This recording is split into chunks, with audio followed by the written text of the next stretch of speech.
ఈరోజు 12కి పడుకొని మళ్ళీ 2 గంటల నిద్ర మెలుకువ వచ్చేసింది. అప్పటినుంచి ఫోను చూసుకుంటూ ఉన్నా టైం అయిందా లేదా అని. ఇంక నిద్ర రావట్లేదని ఇంక లేచి ఫ్రెష్ అప్ అయ్యి మిడ్ నైటే స్నానం అయితే చేసేసా. మళ్ళీ మార్నింగ్ టైం వేస్ట్ ఎందుకని.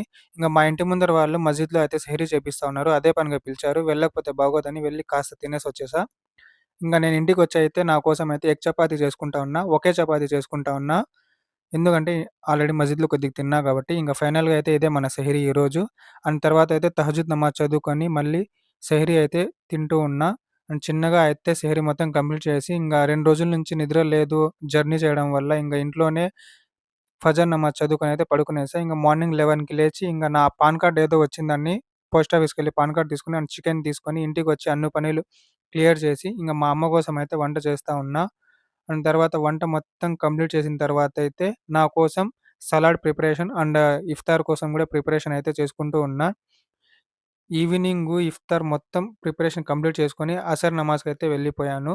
అండ్ తర్వాతొచ్చి మళ్ళీ డిన్నర్ కోసం అయితే ఎయిర్ ఫ్రైయర్‌లో చికెన్ అయితే చేసుకుంటూ ఉన్నా. ఇంగ ఫైనల్‌గా ఇఫ్తార్ ఇది ఈరోజు. అండ్ ఇఫ్తార్ అయితే కంప్లీట్ చేసుకున్నాను. అండ్ తర్వాతయితే మస్జిద్‌కెళ్ళి నమాజ్ చదువుకొని పిలేర్‌కైతే స్టార్ట్ అయిపోయాను. పిలేర్‌లో మన పని చూసుకొని ఇంగ మస్జిద్‌కి అక్కడ వెళ్ళి ఇషా నమాజు, తరావీ నమాజ్ చదువుకొని తిరిగైతే ఇంటికైతే స్టార్ట్ అయిపోయి ఇంటికొచ్చి నా డిన్నర్ కంప్లీట్ చేసుకొనైతే పడుకునేసా. మీ ఫిఫ్త్ రోజు ఎలా గడిచిందో చెప్పండి?